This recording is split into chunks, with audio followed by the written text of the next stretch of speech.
Why does the United States pay higher drug prices than other countries? Because America's the only country in the world where 340B hospitals mark up drug prices and PBM middlemen charge billions in hidden fees. Meanwhile, Americans subsidize the research and development for new cures. Other countries benefit, but don't pay their fair share. Crack down on the middlemen. End the free riding. Lower drug prices. Go to balancethescales.org to learn more. Paid for by Pharma.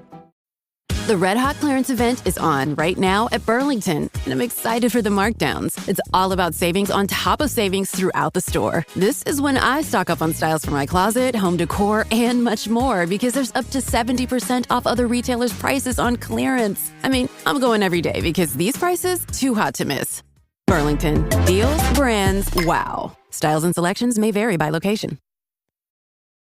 This is Optimal Finance Daily, Stranger in a Strange Land by Jacob Lund Fisker of earlyretirementextreme.com. Get a student loan, get a college education, get a mortgage and become a homeowner. Have a career. Put 15% of your income in a 401k or IRA for 35 years. Plan to retire at 60. Any of this sound familiar? That's because it's the standard recipe for a successful life in middle-class America. It's designed to maximize your consumption at the earliest time possible through the use of debt, as well as maximizing the number of years you need to spend on the job market. Happy joy. Depending on your affinity for bling bling and living it up, being in debt and working from your early 20s to your late 50s or early 60s may be an okay deal for you. But for those who lend you the money and sell you shares, it's a great deal. If you're fresh out of college, I'll cut you a deal. Despite you not having done much of anything productive so far, I'll lend you enough money so you can buy a house. How does that sound? Good. All you need to do for me is to pay me 6% on top of the price of the house every year for the next 30 years, and you could own a house right now.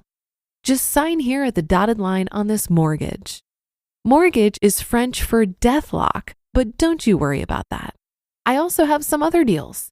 Here's a car, and here's a plastic card that makes money come out of the so-called ATMs without any apparent effort on your part. Please sign on the dotted line. Of course, before you know it, you're on the hook for a house, a car, the basic human need of cable TV, a fancy diet, cell phones, a gym subscription, things you can afford because you no longer need to save to buy a house or a new car or a plasma screen TV. All you have to do is to work and pay the bills as they come in. After a few years with all this stuff, it'll be hard to imagine life without it. Therefore, you have no other choice than to keep working in order to pay for all the things you signed up for. You now live in a virtual debtor's prison, only you can't see the bars except when you have trouble making payments. However, if you have debt, you're not a free person. You're explicitly owned by your debt and implicitly owned by the creditor. Meanwhile, we realize that you can't keep working forever. We also realize that you do have some extra money which we like to get our hands on. Therefore, we'll sell you shares in the companies we own. This is not a problem since we, unlike you, have the time and connections to start new companies, do an IPO, and create more shares to sell. This, of course, creates much more wealth, and rightfully so, compared to regularly buying a broad basket of stocks at any price. Doing that, you're practically counting on selling your shares to younger people who are saving for their retirement. Better pray that there are more buyers than sellers when you retire. If not, your share of the pie might just be worth less than you think. Now, this may sound like an okay deal to you, or it may not. However, if this sounds as outrageous to you as it did to me, here's an alternative plan. Instead of signing up for things you cannot yet afford and promising to work for the rest of your active life with the hope of eventually joining a retirement community, which, like schools, are where we keep unproductive individuals, please be aware that I do not intend to insult anyone personally. Rather, my rant is directed at the system or structure we work under. You can do the following. Your 20s is a good time to make sacrifices. Most likely, this will be the healthiest time of your life. Thus, suffering a little hardship like renting a room or even sharing it with another person rather than renting a house will not be so much of a challenge as when you're less able to suffer some discomfort. Furthermore, now is the time to put in those 80-hour weeks instead of doing it when you're 30 or 40, and all-nighters no longer feel natural. It's also a time to learn what to appreciate and what not to appreciate and gain some life experience. If you pull this off well, you'll have more than $100,000 in the bank when you're 30. These are your retirement savings. More importantly, you'll know what is worth spending money on and what's not.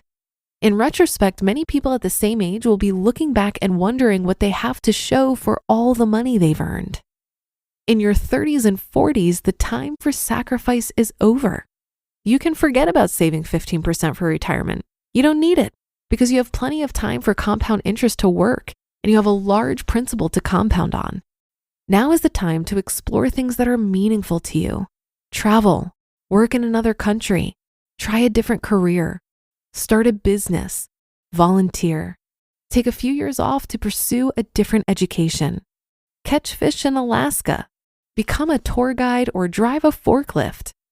While you still need to work to some extent, you don't need to work full-time for 20 more years to pay off a massive debt. Thus, working from time to time is a viable solution. If this sounds appealing, I suggest reading Charles Long's How to Survive Without a Salary. Alternatively, you can work hard for a few more years and build a second retirement fund, which would cover the years between 30 and 60. Once this is established, you're truly financially independent. Now the main challenge becomes one of living a life in a strange society that's tailored towards everybody spending 2 hours a day driving to and from work, 8 to 10 hours a day working, and the rest of the time eating, sleeping, and watching TV. The problem is almost one of having too much freedom. If you have credit card bills, car payments, mortgage payments, etc., you have to go to work. Life is simple that way. On the other hand, if you have no debt obligations and your main responsibility is not to work and pay bills, it becomes something else. The big question is what? Well, whatever you make of it. It seems to me that life is a journey, and since I'm currently in the middle of exactly that part of it, I can't tell you just yet. I imagine that when we get older and we're getting close to the conventional age of retirement, or maybe even a little older since conventions no longer apply, we'll be done with the bungee jumping and the sailing across the ocean in a sailboat. Perhaps then we shall know the meaning of life. I imagine us buying a small house in cash where we spend time reflecting and writing. At that point, I hope to know what the question is. You just listened to the post titled Stranger in a Strange Land by Jacob Lund Fisker of earlyretirementextreme.com. This message is brought to you by Apple Card. If you're like me, you might be considering getting a new iPhone. But have you considered upgrading your credit card? When you use your Apple Card with Apple Pay or the laser-etched titanium Apple Card, you can earn unlimited 3% daily cash back on everything you buy from Apple, whether it's a new iPhone, an iPhone case, or even a service like Apple Music or Apple TV Plus. Earning 3% back on the Apple products and services you love? It's an easy decision. You'll only wonder why you weren't doing it sooner. Subject to credit approval. Apple Card issued by Goldman Sachs Bank USA, Salt Lake City branch. Terms and more at applecard.com.